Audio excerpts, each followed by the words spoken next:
আন্তর্জাতিক cricket council ICC ঘোষণা করেছে যে 2025 সালের আইসিসি চ্যাম্পিয়ন্স ট্রফির মোট পুরস্কার তহবিল হবে $6.9 মিলিয়ন, যা 2017 সালের তুলনায় 53% বৃদ্ধি পেয়েছে। চ্যাম্পিয়ন দল পাবে $2.24 মিলিয়ন, যা বাংলাদেশি মুদ্রায় প্রায় 24,64,00,000 টাকা। রানার্স আপ দল পাবে $1.12 মিলিয়ন, যা প্রায় 12,32,00,000 টাকা।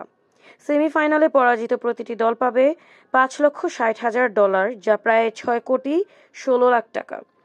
গ্রুপ পর্বের প্রতিটি ম্যাচ জয়ের জন্য দলগুলো পাবে $34,000, যা প্রায় 37,40,000 টাকা। গ্রুপ পাবে পঞ্চম ও ষষ্ঠ স্থানে থাকা দলগুলো পাবে $3,50,000, প্রায় $3,85,00,000 টাকা, এবং সপ্তম ও অষ্টম স্থানের দলগুলো পাবে $1,40,000, প্রায় $1,54,00,000 টাকা। প্রতিটি দল অংশগ্রহণের জন্য নিশ্চিতভাবে পাবে $1,25,000, যা প্রায় $1,37,50,000 টাকা। 1996 সালের পর প্রথমবারের মতো পাকিস্তানে অনুষ্ঠিত হতে যাওয়া এই বৈশ্বিক ক্রিকেট টুর্নামেন্টটি 19 ফেব্রুয়ারি থেকে 9 মার্চ পর্যন্ত করাচি, লাহোর এবং রাওয়ালপিন্ডিতে অনুষ্ঠিত হবে।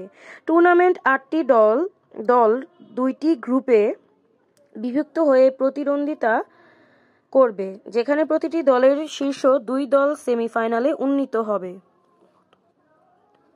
আইসিসি চেয়ারম্যান জয় শাহ বলেন, আইসিসি যেমন মেন্স চ্যাম্পিয়ন্স ট্রফি 2025 ক্রিকেটের জন্য একটি গুরুত্বপূর্ণ মুহূর্ত, যা ওডিআই প্রতিভার শীর্ষস্থানকে তুলে ধরে, যেখানে প্রতিটি ম্যাচই গুরুত্বপূর্ণ। উল্লেখ্য, আইসিসি চ্যাম্পিয়ন্স ট্রফি প্রতি 4 বছর অন্তর অনুষ্ঠিত হয় এবং 2027 সালে নারীদের জন্য টুর্নামেন্টটি 20 ফরম্যাট চালু হবে।